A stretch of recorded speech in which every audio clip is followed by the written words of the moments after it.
Mr. President, it's a tremendous honor for the university and the law school. Welcome back. It is good to be back. It is good to be back.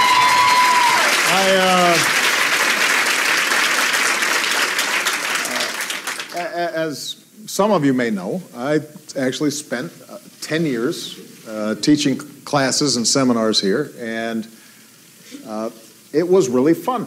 And I missed it, and I thought, well, why don't I come back and say hi to everybody? And so there are a couple people I want to acknowledge because they helped to facilitate this. First of all, I want to thank Dean Miles for closing down the school, I guess, for a day. Thank you. Special acknowledgments for Jeff Stone and Doug Baird, who were great friends when I was teaching here and were partly responsible for having me actually take on some responsibility straight out of law school to mold the minds of students who were just barely younger than me. I know that because some of them I saw, and they all have gray hair now, which is a little troubling. We've got a terrific congressional delegation who's here, and I just want to acknowledge them. First of all, your outstanding senior senator from the great state of Illinois, Dick Durbin, is here.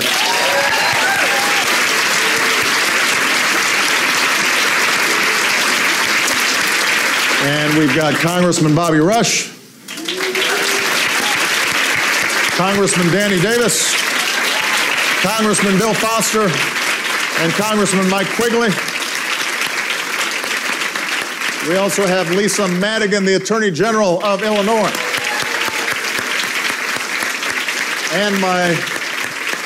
And my former seatmate in Springfield when we were both in the state Senate together, and is doing a terrific job.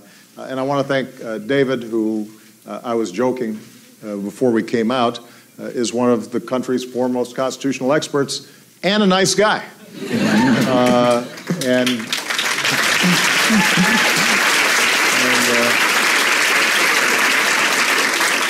You guys are lucky to have him.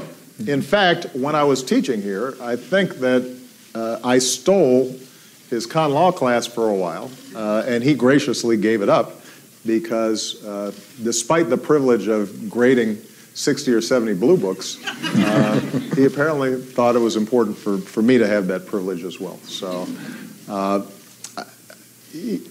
last thing I'll say by way of introduction. I had a chance to talk to some young people over in the overflow room, mostly students, and I just said to them that having now been in politics for quite some time, seeing what lawyers are capable of doing every single day, working on a whole range of issues that are of huge importance to our democracy and to our society. I hope that all the students here are excited about the incredible changes and good that you are going to be able to do when you get out of here. I know that sometimes the news feeds cynicism, and democracy at this moment seems particularly frustrating. But each and every day I see lawyers not that much older than you who are helping young people get an education, are making sure that consumers are protected, are helping to keep America safe, are ensuring that our healthcare system works for everybody, are helping to preserve the planet and fight against climate change. It is remarkable what you can do with your talents, and it doesn't always get a lot of publicity, but you can make a really meaningful difference. So one of the reasons I wanted to come back is to recruit you, to stay engaged, get involved, make a difference. It doesn't mean you have to run for office. It doesn't mean you even have to work for government. There are a lot of ways of serving, but I do hope that one of the things that you will take away from our discussion today and your extraordinary education here at the University of Chicago is the incredible high that you can get from serving this country. So, with that, what do you want to talk about, David? Well, Well, let me start back when you were here as a teacher. Now you taught constitutional law, so you were thinking about the Supreme Court and thinking about the justices and what made someone a great justice or a successful justice. But you're in a different spot now. Has your thinking changed? Surprisingly, not as much as you would have expected. Obviously, we're having a substantial argument in Washington right now about not just a particular judge, but also about the process of appointing judges to the federal courts and appointing nominees to the Supreme Court. And to get this out of the way, Merrick Garland is an extraordinary jurist who is indisputably qualified to serve on the highest court of the land. And nobody really argues otherwise. I mean, I just want to be clear here. If the question is qualifications and excellence, it is uniformly viewed by not just Democrats, but also Republicans, those who have served him, lawyers, judges, legal scholars, members of the current Supreme Court, that he is as good of a judge as we have in this country right now. That he's fair, he's smart, he's objective, he's a consensus builder. He shows judicial restraint. He's appreciative of the unique role of the court, but also respectful of the role of the other branches of government. So no one has plausibly made an argument that this is not the kind of person we'd want on the Supreme Court. The question then becomes, why is it so hard for the guy just to get a hearing and a vote? And this speaks to what's happened generally when it comes to the process of appointing federal judges.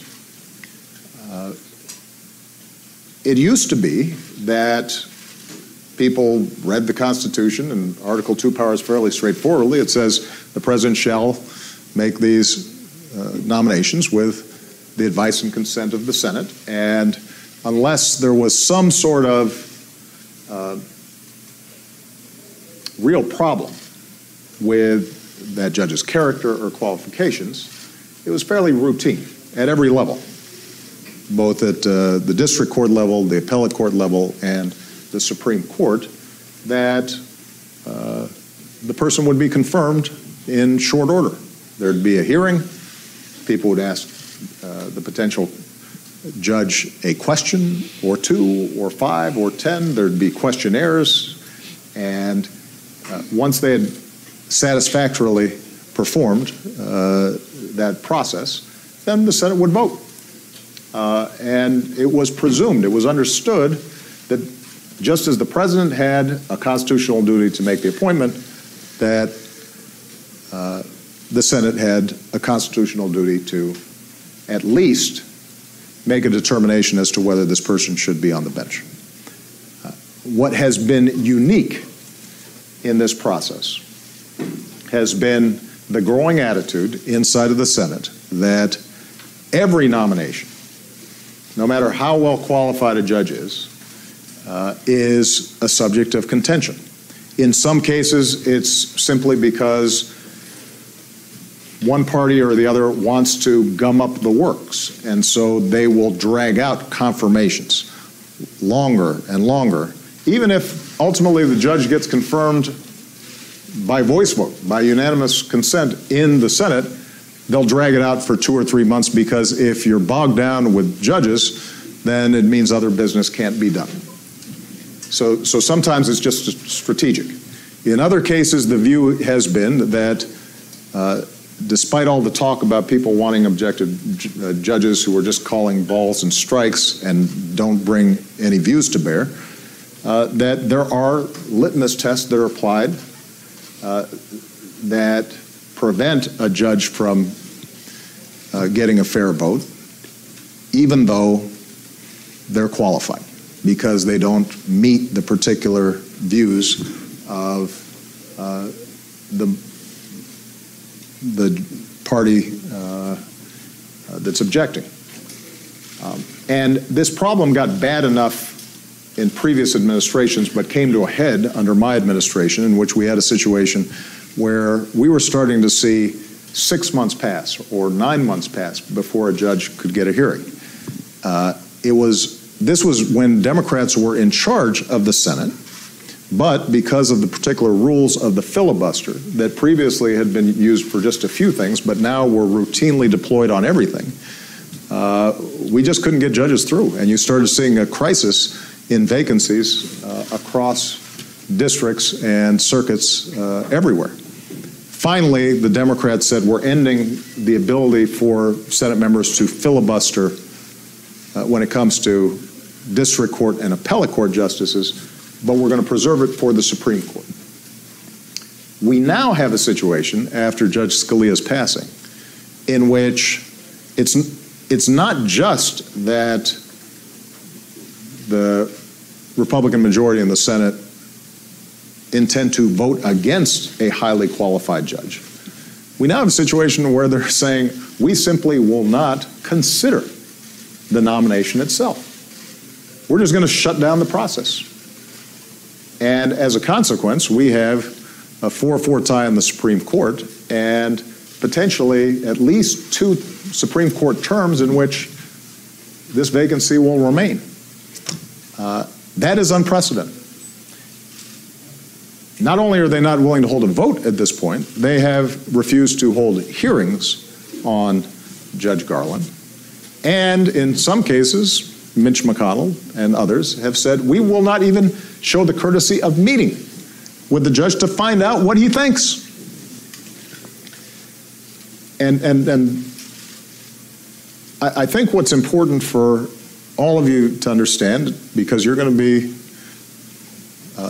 not just lawyers appearing in court, potentially, but custodians of our legal system and our democracy, is if you start getting into a situation in which the process of appointing judges is so broken, so partisan, that a eminently qualified jurist cannot even get a hearing, then we are going to see the kinds of sharp partisan polarization that have come to characterize our electoral politics seeping entirely into the judicial system, and the courts will be just an extension of our legislatures and our elections and our politics. And that erodes the institutional integrity of the judicial branch. At that point, people lose confidence in the ability of the courts to fairly adjudicate cases and controversies. And our democracy can't afford that. Our system is designed to make sure that this branch works. And it requires a broad consensus, even if we don't agree on any particular ruling, that the court's rulings itself are legitimate and consistent with our democratic design. And that's why this is so important. It's not just a matter of who's occupying that 9th seat in the Supreme Court. It has to do with how we as a democracy operate and the particular authority that a court has to bring in order for our democracy to work. That was a really long answer. Others will not be as long. Well, let me ask you about that, Mr. President. I mean, how did we get to this point? You hear sometimes that the problem is the Supreme Court has injected itself into political issues, and so, of course, it gets enmeshed in politics. But the Supreme Court has been controversial almost from the beginning, from the Jeffersonians' attack on the Marshall Court, all the way through the impeach Earl Warren billboards in parts of the country in the 50s and 60s. And we haven't had this before. Right. So what is there, do you have an explanation for what it is that brought us to this position? I think there are a variety of explanations. First of all, it's important to underscore what you just said. And all of you law students, even if you're not critical legal theorists or what have you, I think just from reading cases, you will acknowledge that there's politics in legal rulings. When we make decisions about right, wrong, what are the rules governing our society, et cetera, that's an extension of our broader political and democratic conversation. Nobody's denying that. And you're right, there have been controversies in the past about how we should decide the balance between liberty and security, about how do we treat minority groups to ensure that they are protected from majority rule. How do we make sure that the political process itself has integrity and that our votes count? Those are all issues where passions are real and people have opinions, and there's nothing wrong with that. But I think what changed was when the Congress itself and the Senate in particular began to change. I think in some ways the judicial process is a casualty of some broader trends in our democracy. First of all, our politics have become much more polarized. There's been something called the great sorting, right? Because of gerrymandering, because of how our media works, where folks either watch Fox News or they read the New York Times, but rarely do both. Positions get hardened and reinforced. Partisans carry more weight within each party. The notion of a liberal Republican or a conservative Democrat, those things broke down. And so politics itself got more polarized. That then fed into a culture in Congress in which basic comedy and habits of courtesy and process and institutional respect for people that you didn't agree with, those things began to break down. The filibuster, as I said, started becoming just standard practice. There's nothing in the Constitution that says every item that comes before the Senate is supposed to get a supermajority.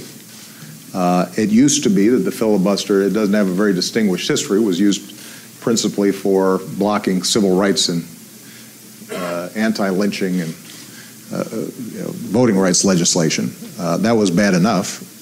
It then suddenly became the norm for everything as minority parties started to decide that they wanted to block what the majority of senators were in favor of.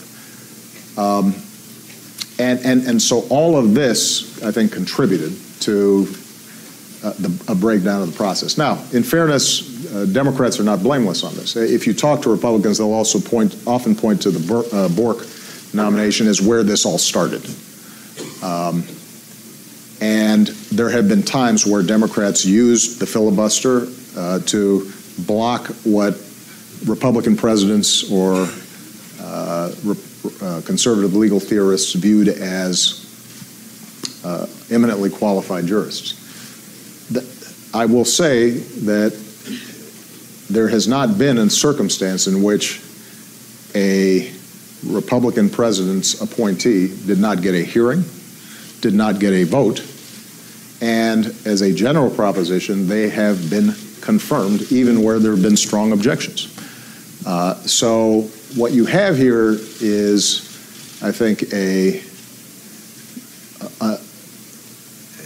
circumstance in which those in the Senate have decided that placating our base is more important than upholding their constitutional and institutional roles in our democracy in a way that is dangerous. And there are other examples of it, but this judicial nomination process, I think, has become an extreme example of that. Mm-hmm. Mm-hmm. Let me take you back a step to how you're thinking about when you're making an appointment. Right. And again, let me try to put it in a historical context a little bit. You have presidents who really set out to reshape the court. Mm-hmm. And Franklin Roosevelt may be the clearest example. He was determined to find justices who would uphold New Deal legislation. Richard Nixon wanted justices who would limit the rights of people accused of crimes. And that's sort of one model. Then you have presidents who did not have any particular agenda. And I think President Eisenhower is an example. He appointed 3 of the great justices of the 20th century, Chief Justice Warren, Justice Harlan, Justice Brennan, but his appointees came from different backgrounds, no identifiable tendency in the way they thought about the Constitution. So do you see yourself as one of those models, or something different from both? There's no doubt that in making my appointments, the values of the justice matter to me. And what I mean by that is not how they rule on a particular issue. In fact, we're very careful when I interview candidates not to ask them about a particular case or controversy that might make it seem as if I want a particular outcome. But what I've been consistently looking for, and this is what I saw in Justice Sotomayor, what I saw in Justice Kagan, is people who, number one, have intellectual integrity. And what that means is that they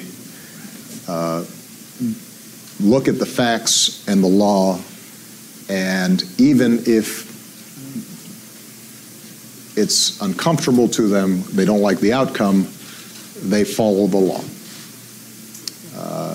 And they recognize that that's their job. Number two, that they bring a humanity to the job.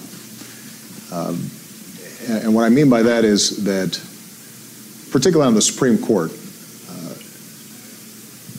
9 out of 10 cases,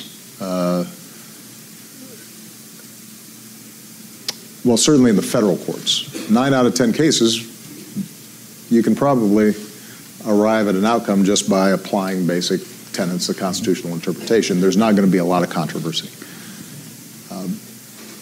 The cases that really matter are the ones where there's ambiguity, where there's a lack of clarity, where it requires constitutional principles being applied in a way that is true to precedent, is true to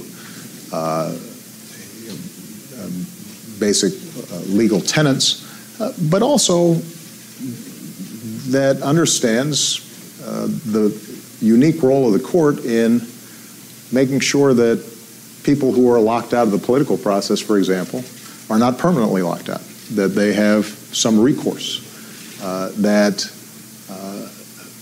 we have justices who understand how the world works, so that they are not entirely blind to the history of racial discrimination or gender discrimination, or how money operates in our world. Not because that necessarily leads them to rule on a particular issue, but because it means that when they're looking at a tough case in which statute or the Constitution does not provide an immediate ready answer, that they can apply judgment grounded in how we actually live and the ideals and principles that have made this such an extraordinary country. I want them to have lived a little and be able to see the wide spectrum of people that they're going to be wielding this enormous power over. Mm-hmm.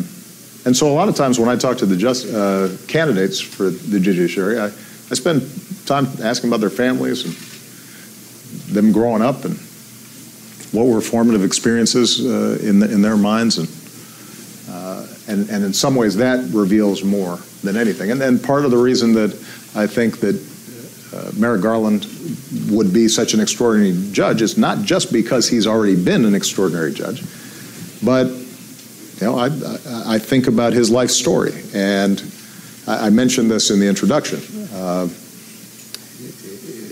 When he's a high school kid, as class valedictorian, and he's got a student speaking ahead of him who lambasts the Vietnam War, and parents are trying to unplug the guy's mic, and Merrick comes in and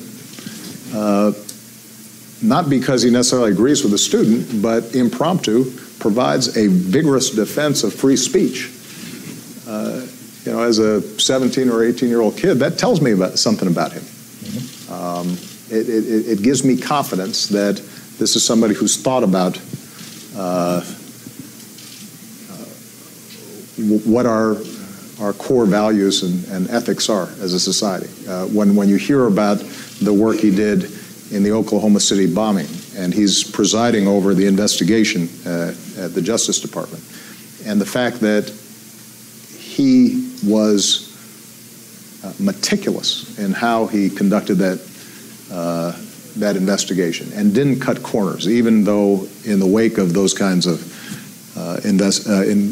those kinds of terrorist attacks, oftentimes it's convenient because people aren't going to call you on it to cut corners.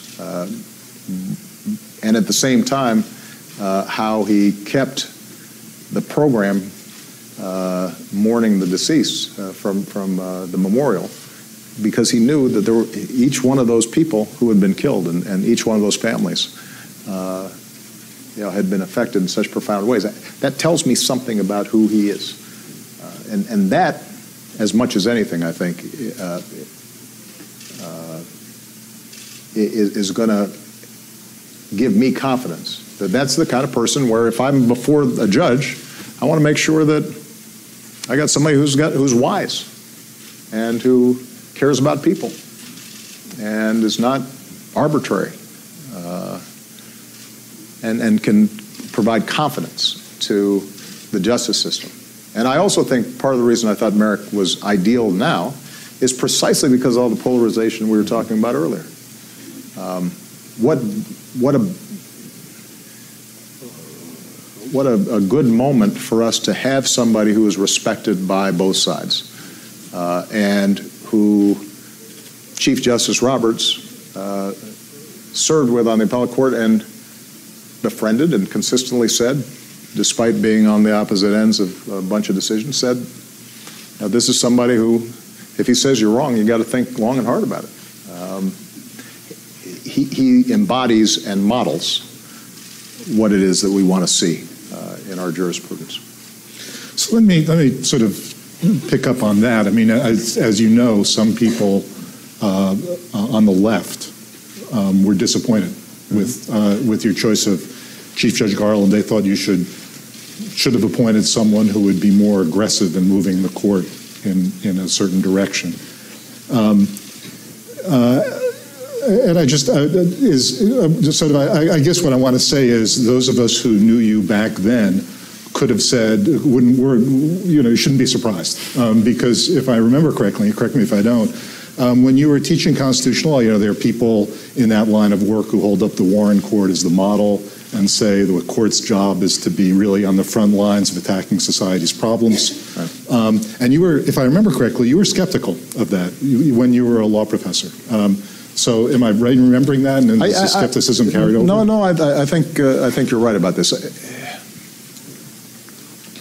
It's an adage in con law, and you're familiar with this. Probably the students are too. That the courts are a terrific shield, but they're not always a very effective sword.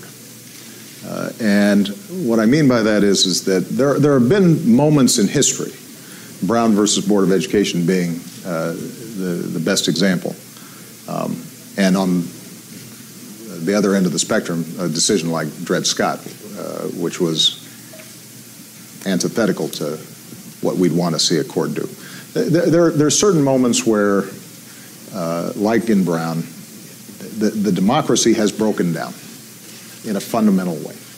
The majority has shut down access for the petitions for redress from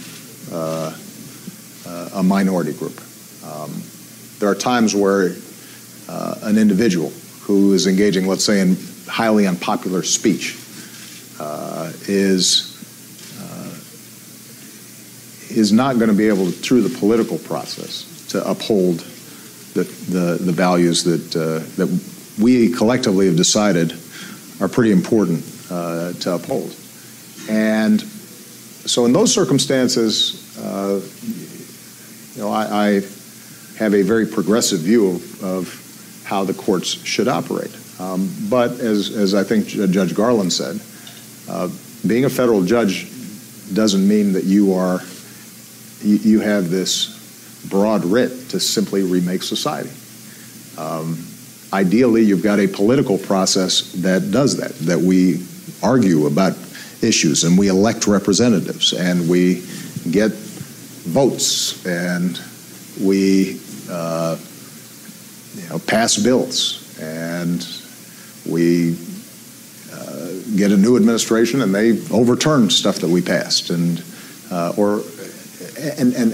it's rough and it's tumble and it's not always elegant, but that's the constitutional design, and it has the benefit of making sure that separation of powers and decentralization of power in our society keeps this lumbering ship moving in a pretty good direction. And so it's been rare, and this is by design, that the court engages in massive social engineering. Mm-hmm. Now, I care deeply about, there are a whole range of progressive causes that I will continue to fight for as long as I have a breath. I believe in a society that is doing something about climate change in an aggressive way. I believe in a society in which every child is able to get a decent education and opportunity. I believe that everybody should have health care in a society this wealthy. It's not a privilege. It's a right. I believe that our criminal justice system is flawed in a whole range of ways. A couple weeks ago, or maybe it was last week, I had lunch with a sampling of the people that I've pardoned for nonviolent drug offenses. And I've got a woman sitting next to me who, at a very young age, in her early 20s, was sentenced to life in prison for a nonviolent drug offense. It's crazy. It makes no sense. It was unjust and counterproductive, and leaves huge scars not just in that woman's family and her children, but in our society as a whole. So there are a whole bunch of things I've done as president, and I intend to continue to do and to advocate for. Those are not things, though, that typically a Supreme Court justice is in the position to get done. They don't have taxing power. They don't necessarily have the expertise to be designing programs to get at the things that we care about. And so I do have a modesty in terms of my expectations for what the court should do. But I want the court to do what it should do really well. I want a court that does believe that equality under the law is equality under the law. Not just the words, but that it is operationalized, that it's real. I want a court that is treating a poor, indigent criminal defendant the same as a wealthy criminal defendant. And the justice is blind with respect to, she agrees with me. So modesty in the scope and the nature of what the law is, but doing really well what the court is designed to do. That's what I'm looking for in a justice. Mm-hmm. Mm-hmm. I think we can open it to questions. Let's open it up to questions. With there you go, a little Socratic method here. State the case. No, I'm teasing. This young lady right here in the green. Yes. Do we have a mic? Yeah, let's give him a mic so everybody can hear you. Introduce yourself, by the way. Hi. Hi. So my name is Amelia. Hey, Amelia. I actually had the opportunity to ask you a question when I was 15 years old in New Hampshire. Wow. So I'm really happy to... Are you a student here now? I am. That's very cool. Did I answer your question the last time? You did, very well. My goodness. All right. What do you got? So I'm really happy to hear that you said you're going to continue to push for the issues that you care about. Because I, of course, believe that the push for the Supreme Court nomination is incredibly important. Right. I'm just a little concerned that other issues could get left behind. One such issue, for example, is criminal justice reform, specifically the problem of mass incarceration. Right. So I was wondering if you could speak to what more you'll do in your last 10 months to address this issue. Great. It's a great question. We're in this really interesting moment where generally Congress is thoroughly unproductive, not, by the way, because of the members of Congress who are here, but who are all doing great work. But in the aggregate, is not doing much. One exception has been this growing interest, this movement in criminal justice reform. And it's bipartisan. And it's sincere on the part of all sides on this. And it's an interesting convergence. You have fiscal conservatives who've been seeing how expensive it is to incarcerate people year after year after year, and how it's breaking the bank, particularly at the state level, where if you track spending on public education and spending on incarceration over the last 20, 25, 30 years, there's almost a direct line between more people in jail and less support for public universities, for example. So there's a fiscal concern. You've got a libertarian strand of conservatives who really believe, why is it the government's business if somebody's smoking pot, let's say, and why would we want to jail them for 20 years?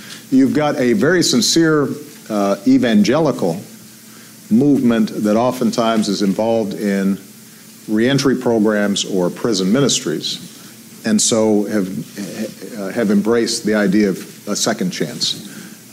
And so you combine that with law enforcement that I think has begun to recognize that a lot of how we have prosecuted the war on drugs has been unproductive, and that recidivism is inevitable if people are getting no skills, they're incarcerated for decades, and then we're just releasing them with no possible support. And then the long-standing progressive view that a lot of our criminal justice system has been tainted by racial discrimination and class bias. Yeah, all those things are converging, and so now we've got some really interesting coalitions.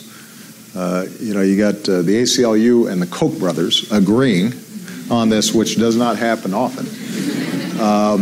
Dick Durbin has been one of the key leaders in the Senate in shaping a criminal justice reform bill that has a real chance of passage. And I think it's really important to understand the nominations process with Judge Garland is not holding back our ability to move forward. I mean, it'd be one thing if Mitch McConnell was saying, man, it's going to take so long to schedule all the hearings and the votes, and we won't have time because we're just so busy that we can't then do criminal justice instead. But since there's been a spike in the number of days off in this Congress, and typically a judicial confirmation takes less than 3 months from the time that person is nominated. Judge Alito, for example, took 82 days. This is something that shouldn't prevent us from getting done the criminal justice issues. I think what's been tougher is just managing the traditional politics around being soft on crime versus being tough on crime. And right now, because crime rates, sadly, except for in certain neighborhoods in Chicago and a few other cities, have been going down in ways that are remarkable and nobody can fully explain. There's less profit in saying I'm going to be tough on crime. But there's always a hesitance on the part of legislators, because very rarely is a politician punished for having been too tough on crime and sentencing. But occasionally a la Willie Horton, they feel that a vote that can be perceived as lenient might come back to bite them. The good news is, so far at least, people have stuck with it, and I'm modestly optimistic that we can get something done this year. It won't solve the problem of mass incarceration, because that was a process that took 20, 30 years to get to where we are now, where we account for 5% of the world's population and 25% of the world's prisoners. So it's going to take some time to reverse, but the legislation that's pending right now provides meaningful reductions in the standards for sentencing around nonviolent drug crimes. It does some very important work in terms of reentry, diversion programs. It breaks this psychology that we just have to lock people up in order to keep ourselves safe. One last element to this that has been interesting is the opioids crisis that some of you may have read about. Right now, painkillers, overdoses of people taking painkillers kills more people than traffic accidents. I mean, it's this remarkable statistic. There's been this huge spike in painkiller addiction, which is then leading to heroin addiction, because oftentimes heroin is cheaper than painkillers. And 4 out of 5 people who get addicted to heroin start their addiction with OxyContin or some other painkiller addiction. And unlike crack, it's not just affecting inner city African American or Latino communities. It's widespread, it's pervasive, it's seeping into rural areas, and it's a tragic issue that we are really spending a lot of time focused on. But what's interesting is that the politics of this changes a little bit, where when elected officials see kids who are like their kids getting hooked and going through these terrible things, there's been a greater predisposition to think of this as a public health issue rather than a criminal justice and incarceration issue. And you know, that's I'm just being blunt. That's the truth, but it actually has had an impact in terms of an openness, I think, to re-examining some of our drug laws. Good question. I'm sure your question 8 years ago was really good too. All right, I'm going to go boy, girl, just to make sure this is fair. We monitor these things. Yes, gentleman right here, in the tie. You, yeah, you look sharp. Do you wear a tie every day to class, or? It's good, man. I'm Jimmy. I'm also a 1L. I've never asked you a question before, so okay. This might not go very well, but I've written it down, so hopefully I can read. Mr. President, we are currently in the midst of a polarizing political election cycle dividing both major parties along populist and establishment fault lines. Do you anticipate this divergence within the Democratic Party widening to the extent we saw with the Tea Party's emergence within the ranks of the Republican Party? And if not, what do you worry about for the future of the Democratic Party? Short answer is no, I don't. The cleavages inside the Democratic Party are not comparable to what we're seeing in the Republican Party right now. The argument inside the Democratic Party is a little bit more about means, less about ends. If you look at our 2 Democratic candidates, they believe that everybody should get health care. They believe that every child should get a good education. They believe that climate change is real and that we should do something about it. They believe in equality for the LGBT community, right? I mean, if you go through the list, there's not a huge divergence there. I think that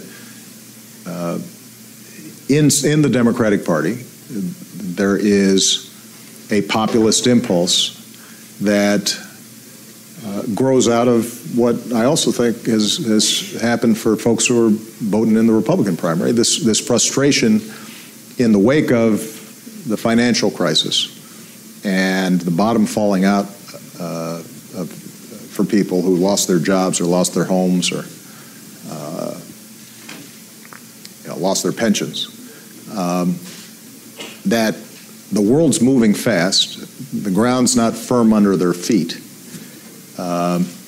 And even before that crisis, wages and incomes were not going up at the same pace as productivity, corporate profits, and so forth. And so there's a sense the game is rigged, and we have to more fundamentally change that game, that system, whether it's Wall Street or how Washington operates or what have you. Some of that impulse is healthy. I mean, I think, you want people to be asking hard questions about injustice economically and the way that insiders in the political process may not fully represent the interests of everyone. The danger, whether for Democrats or Republicans, is in a closed-loop system where everybody's just listening to the people who agree with them, that you start thinking the way to get to where I want to go is to simply be as uncompromising as possible and hold the line and not pay attention or listen to what the other side has to say. And that is sort of a Tea Party mentality. And that anybody who suggests, well, there's another point of view, or there's a whole half of the country that completely disagrees with us that we have to work with, well, then you must be a sellout, or you must be corrupted, or you must be on the take, or what have you. And that is not, I think, useful.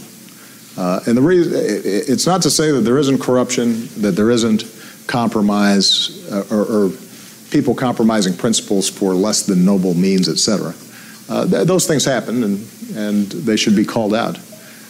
But a lot of the reason why a lot of Democrats who supported me and still support me got frustrated is because a bunch of the country doesn't agree with me or them. And they have votes too, and they elect members of Congress. And, that's how our democracy works. It's not a situation, if you don't get everything you want, it's not always because the person you elected sold you out.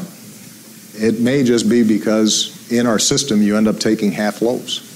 I could not be prouder of the Affordable Care Act. But it was a messy process. It doesn't have a public option. It's not single payer. If I were designing a system from scratch, I would have designed a more elegant system and a more efficient system, but that's not what was possible in our democracy. In the same way that Social Security, when it first started, was a meagerly program providing benefits to just a few people, and historically cut out for purely racist reasons, domestic servants or sharecroppers or what have you. And then over time, you kept on improving it. That's how change generally happens. And I think the thing that Democrats have to guard against is going in the direction that the Republicans are much further along on. And that is this sense of we are just going to get our way, and if we don't, then we'll cannibalize our own and then kick them out and try again. And we narrow our viewpoints more and more until finally we stake out positions that are so extreme that they alienate the broad public. I don't see that being where the Democrats go, but it's always something that we have to pay attention to. Okay, yeah. Here, why don't you wait for the mic? Thank you so much for being here. My name is Shahrzad Daneshvar, and I'd like to know, how have your views on the Supreme Court nomination process changed since you taught constitutional law here at the University of Chicago? My views on how it should work hasn't changed. My views on how it currently works obviously are a source of frustration. Look, just to kind of wrap up this Supreme Court conversation, I think it is perfectly acceptable for Republicans to decide that even though Merrick Garland is highly qualified, even though he is indisputably a good and fair judge, even though he's gotten the highest ratings from all the bar organizations and others that have examined his record, that I just don't agree with him on X, Y, Z, and I'm going to vote against him because I believe in something different on important issues. What's not acceptable is not giving him a vote, not giving him a hearing, not meeting with him. What's not acceptable, I believe, is the increasing use of the filibuster for somebody who's clearly within the mainstream, or to essentially say that we are going to nullify the ability of a president who is from another party from making an appointment. And we're going to wait to see if maybe we can get a guy from our party to make the appointment. That is where you have a process foul that corrodes the ability of the court to function effectively. If you play out how how much of a problem this could end up being, if in fact Mitch McConnell sticks to not giving a hearing and not giving a vote, and let's say from their perspective everything works out great and their nominee, whoever that might be, wins and takes over the White House. And they then make an appointment. The notion the Democrats would then say, oh, well, we'll just go along with that. I mean, that is inconceivable, right? So now the Democrats say, well, what's good for the goose is good for the gander. We're blocking, we'll wait 4 more years to see how the next president comes in. Right? At which point, what's most likely then is Mitch McConnell will then eliminate the filibuster possibility for Supreme Court justices, as was eliminated for the other judicial appointments. And now it's just a majoritarian exercise inside the Senate of who controls the presidency and who controls the Senate. And if different parties control the White House and the Senate during that period of time, you're not going to get any appointments done, which is a disaster for the courts generally, for 2 reasons. One is there's a lot of work that needs to get done, and you need judges. And right now there are emergency situations in districts across the country. But the second thing that happens is people will, at that point, just become more and more cynical about decisions that are coming down from the court. They're already cynical because so many opinions just end up being straight 5-4, and it starts feeling like this is just a partisan alignment. But it gets much worse under these circumstances. People then just view the courts as an extension of our political parties, polarized political parties, and if confidence in the courts consistently breaks down, then you start seeing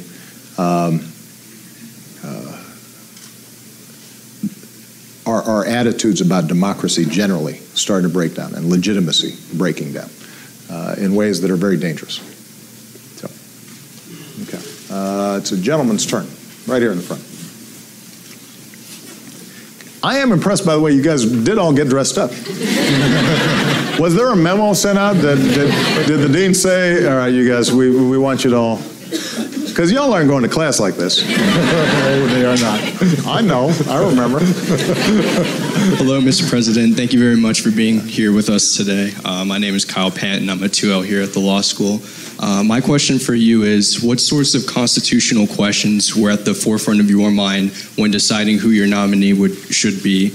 And what sorts of constitutional questions do you think Americans should be asking themselves when assessing your selection and thinking about the 2016 presidential election?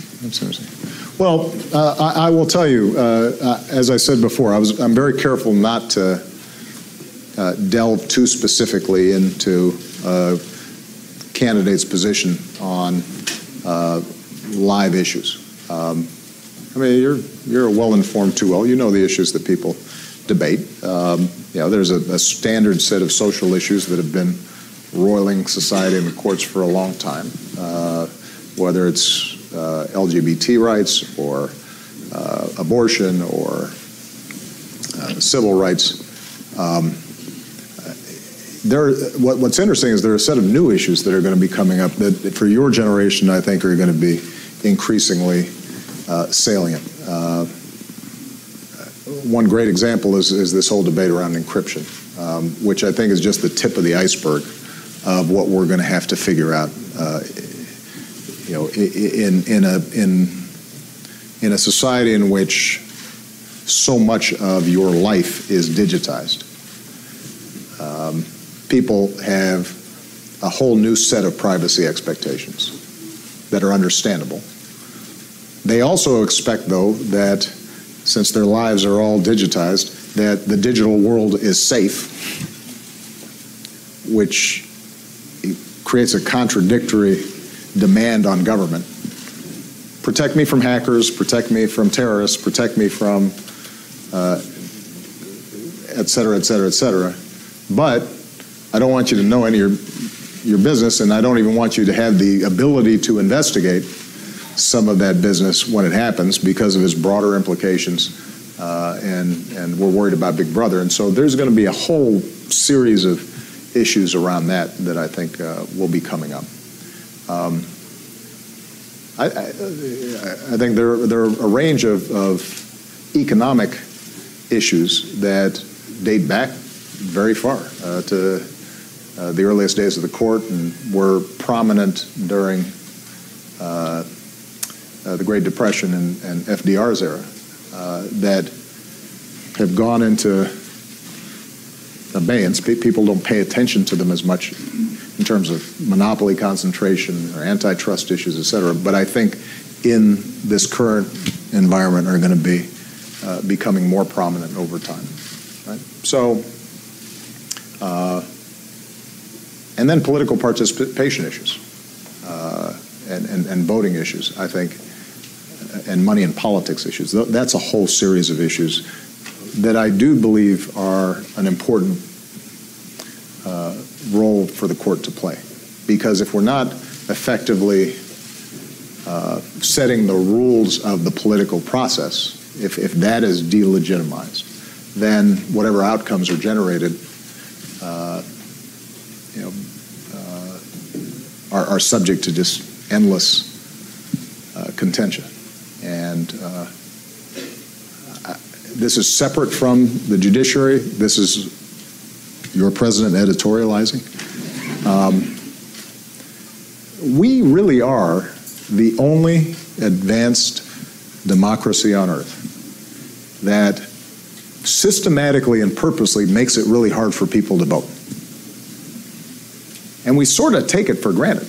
I mean, we sort of just assume, well, yeah, that's, I guess, how it is. There's no other country on earth that does that. And there's a legacy to that. I mean, that grows directly out of a history in which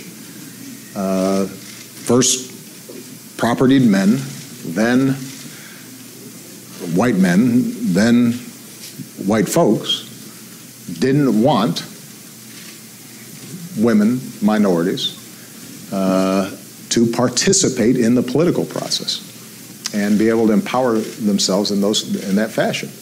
Now that's the history. we should be a society in which, at this point, we said, yeah, that history wasn't so good. That's not who we are. And there was a civil war fought about all this stuff, and we passed a whole series of laws like the Voting Rights Act. And at this point, we should be at the point where we say, you know what, we want everybody to vote. Because that's the essence of our democracy. And but we have not just federal laws, but state laws that unabashedly discourage people from voting, which is why we have some of the lowest voting rates of any advanced democracy in the world. And that's a problem. That's not something that I'm saying that to Congress, as well as to the presidency, as well as to governors, as well as state legislators, as well as to courts. That can't be right. There's no justification for that. You can't defend it. And I've always said, and this goes back to the young man's question earlier about political polarization. You know, maybe the single biggest change that we could make in our political process that would reduce some of the polarization, make people feel more invested, restore integrity to the system would be just make sure everybody's voting. Australia's got mandatory voting. Yeah, you start getting 70, 80% voting rates, that's transformative. All right. How much time do we have, by the way? How many? We'll take 2.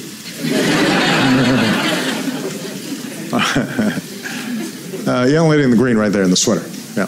That's you. Yeah. You didn't remember what you were wearing today, did you? Hardly. Oh, okay. No, that's all right. So I think we can agree that in our nation we celebrate diversity. Diversity of ethnicities, of races, of backgrounds. And I'm just wondering, of course, at UChicago, diversity of ideas. I'm just wondering what diverse characteristics Judge Garland would bring to the Supreme Court. Well, he's from Skokie, I think, which is very important. It's a great place. It's a great town. You know, the way I've thought about diversity is not to think about any single seat as, oh, I've got to fill this slot with this demographic, but rather, if I've got a broad set of nominees to make, and this is true across the board, how do I make sure that I'm intentional throughout that process so that the talent of every American is, and every potential candidate gets a fair look. And I have confidence that if I stick to that, if I do that, if I make sure that I'm broadening the search, broadening the pool, looking at a bunch of folks, even if they're not going through the conventional paths, that I'll end up, the process will result in diversity. And that, in fact, is what's happened. I am, you know, not to brag, but I have transformed the federal courts from a diversity standpoint with a record that's been unmatched. We've got more.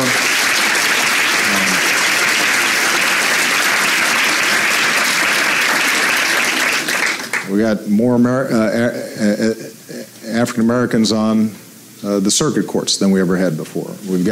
I've appointed more African American women to the federal courts than any other president before. I've appointed more Latinos than any president before. I've appointed more Native Americans, more Asian Americans, more LGBT judges than ever before. But at no point did I say, oh, you know what, you know, I need a black lesbian, you know, from Skokie in that slot. That's Can you find me one? I mean, that's just not how I've approached it. It turns out that if the process is fair and you are saying that it's important that our courts are reflective of a changing society, you'll end up with a really good cross-section of people who are excellent. And that's who we've been able to appoint. And so when I look at Merrick Garland, that was the person that, the difference between the Supreme Court is just a handful of seats come up at any given time now. I appointed a Latino woman and another woman right before that. So, yeah, he's a white guy, but he's a really outstanding jurist. Sorry. I think that's important. But this speaks to the broader debate about diversity that I think is important and obviously churns up in college campuses a lot. The question is, have you set up a process and are you intentional about giving everybody a shot?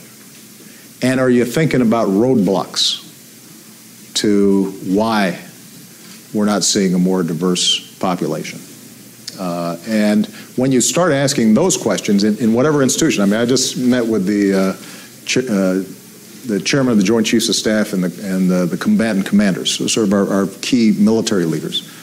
And the U.S. military, interestingly, has probably done as good of a job as any institution in our society when it comes to integration and bringing diverse people in. But as you go up the ranks, you start seeing that it becomes less and less reflective of the broader population and the troops, the men and women in uniform who are coming in. And so we've had a really interesting conversation about what's happening. How much of this is that the young African American or Latino officer or woman officer isn't mentored by the person right above them and steered into particular assignments that are less likely to achieve a promotion? And what can we do about a different set of financial burdens that may exist? And if a lot of those folks are going into as enlisted men and women because that's the opportunity that was presented to them and nobody told them they could apply to West Point, what are we doing to find outstanding enlisteds and saying, you'd make a good officer and we're going to groom you. And all of that does, that's not as satisfying as when it comes to publicity, is just checking a box and saying, look, I appointed this person or that person in any particular slot. But that's where you start changing systems and you start changing institutions, and you end up with a really broad-based change in access. And that's something that I really care deeply about, because just as is true in the military, it's true generally. Look, our society's changing. You cannot have a successful America if we are leaving out big chunks of the population from opportunity and leadership. It just doesn't work. It's the same argument I make internationally in countries that are still repressing women. So your society cannot work. It doesn't work. If more than half of your population is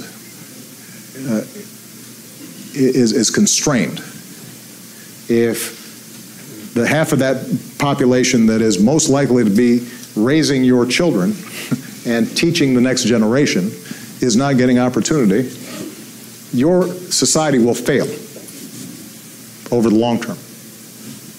And that's just true generally. So, all right, one last question. Immigration.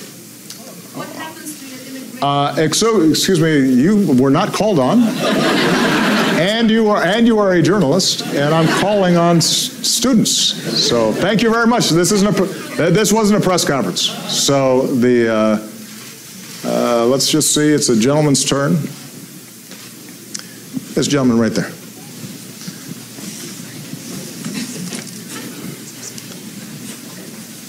Hi, my name is Saf Kazim. I'm a 3L. If you don't mind, I'm going to read my question. Yeah, it's okay. This is what I was saying about it. You guys and your phones. Yeah. By the way, are you now? I'm assuming you can't carry your phones into court, can you? I think it depends. Okay. I'm just saying, you guys might want to practice. I'll work on it.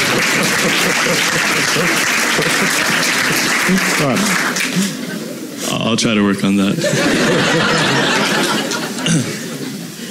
So one issue that Judge Garland would likely never be able to consider if he were confirmed concerns the president's authority to conduct drone strikes away from active battlefields. Mm-hmm. And these are strikes that you have continuously authorized on the basis of vague legal standards that you unilaterally deem to be satisfied in each case without ever appearing before a court.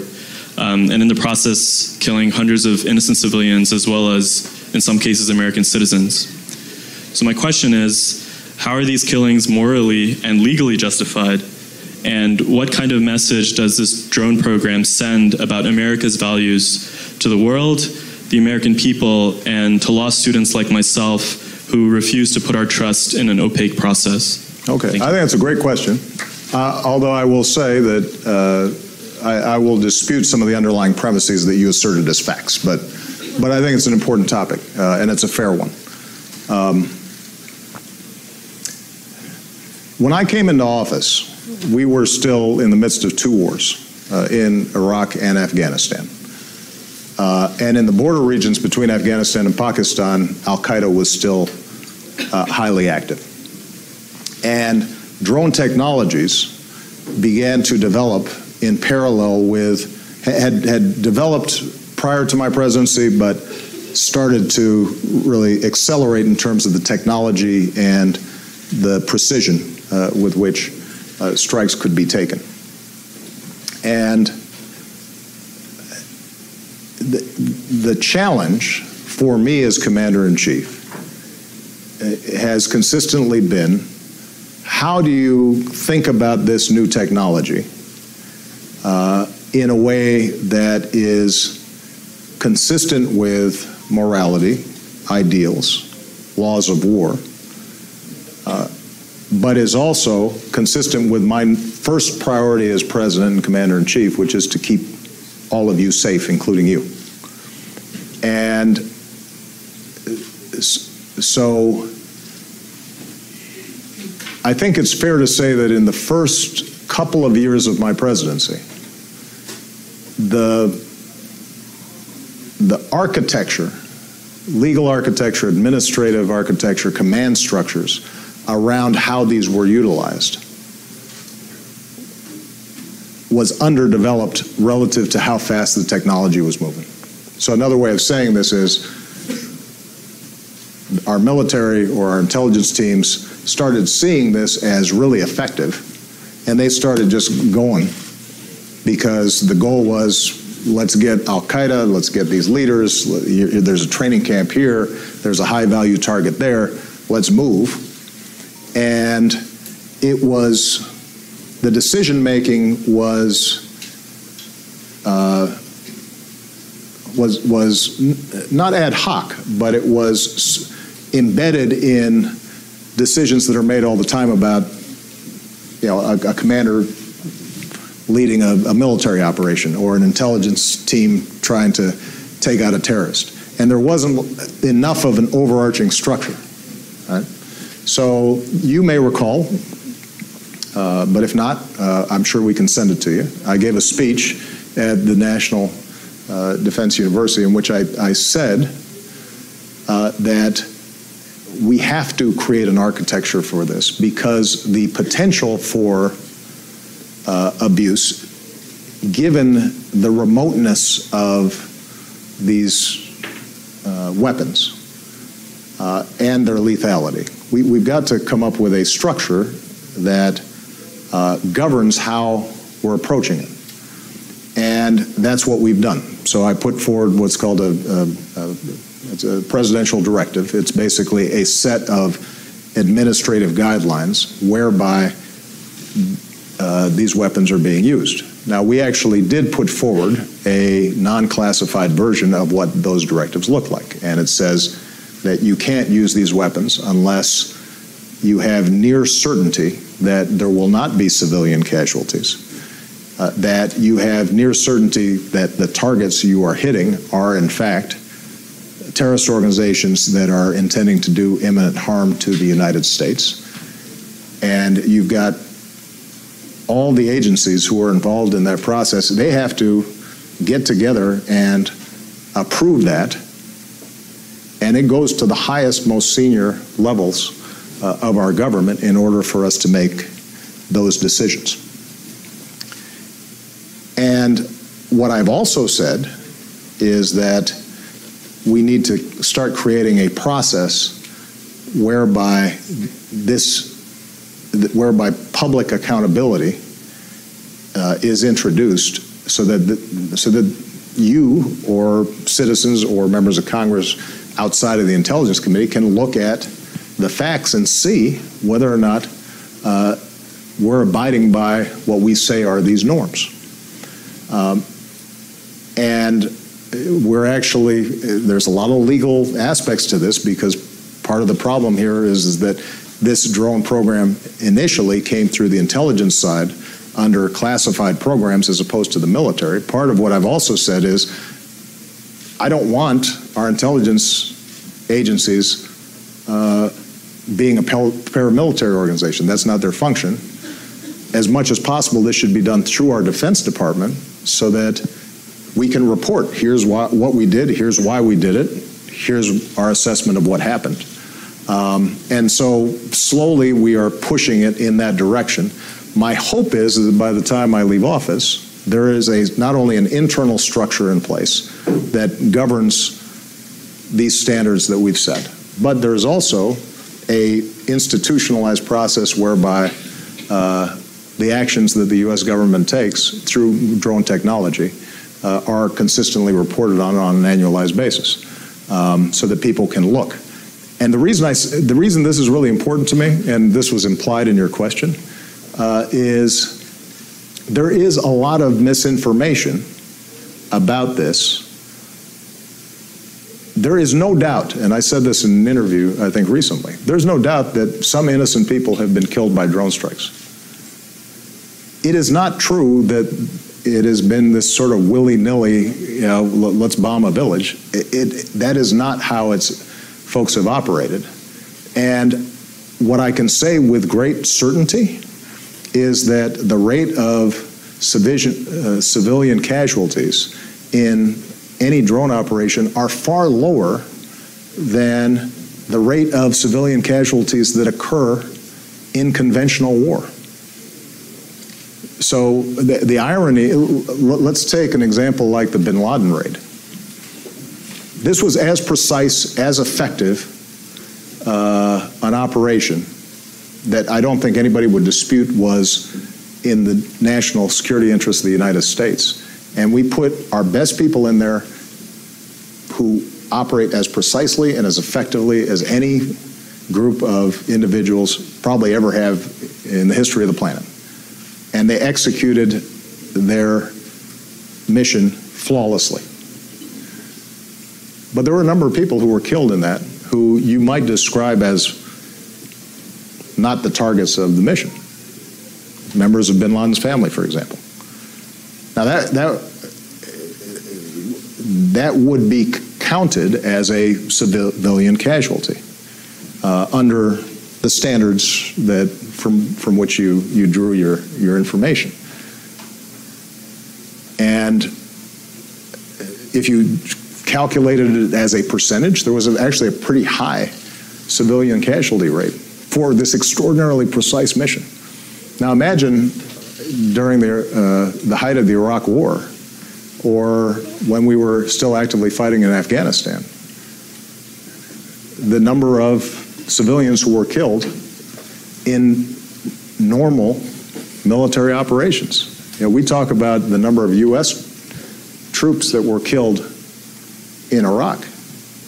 The number of Iraqi that were killed, primarily by AQI and those we were fighting, but also by U.S. military that was trying to be as careful as possible in chaotic situations like Fallujah or Ramadi, were in the tens of thousands. So part of my job as president is to figure out how I can keep America safe, doing the least damage possible in really tough, bad situations. And I don't have the luxury of just not doing anything and then being able to stand back and feel as if my conscience is completely clear. I have to make decisions because there are folks out there who are genuinely trying to kill us and would be happy to blow up this entire room without any compunction, and are actively trying to find ways to do it. And I wish I could just send an Iron Man, or no, I don't mean that as a joke. I just mean I wish that the tragedy of war, conflict, terrorism, etc., did not end up creating circumstances where we, wielding kinetic power, don't end up hurting anybody who shouldn't have been hurt. But what I try to do is to set up the system as best as I can. And I think it is very important for those who are critics of the U.S. government, and this includes folks on the outside, to examine the incredible progress that we've made over the course of a couple of decades, because this conversation didn't even exist. It did not even cross the minds of people in the White House as recently as 30 or 40 years ago. I mean, it wasn't even a factor. And we anguish over this in a very serious way. But what I do think is a legitimate concern is that the transparency issues. I think that the way that this got built up through our intelligence and what's called our Title 50 programs meant that it wasn't subject to the same amount of democratic debate as when we are conducting what are called Title 10 Department of Defense conventional operations. And that's done a disservice not only to the public being able to examine where we made mistakes and create corrective action, it's actually also done disservice to the incredibly dedicated men and women in intelligence and in operations who perform these operations, who are subject to accusations that somehow they're irresponsible and bloodless and going around blowing up children, which is not the case. And our popular media, I think, has been able to just project a whole bunch of scenarios that are generally not accurate. I guess I should stop there. But thank you for the question. It was a legitimate one. I'll end where I started, just based on the quality of the questions and your very sharp appearances. You guys have an enormous amount to contribute. Don't let the day-to-day noise and news and frustrations with our democracy discourage you from being involved. I'm phasing out of this particular part of my life. But I've said this before, and I believed it when I was teaching here. I believe it even more now after having been president. The most important office in a democracy is the office of citizen. I really believe that. Change happens when citizens are informed, are engaged, are paying attention, are asking tough questions. Asking tough questions of themselves, by the way, not just of others. Not too comfortable in whatever dogmas that we all attach ourselves to. And you are learning the kind of critical thinking in this school that will allow you to become really good citizens. Use it. Thanks. Thank you, Mr. President.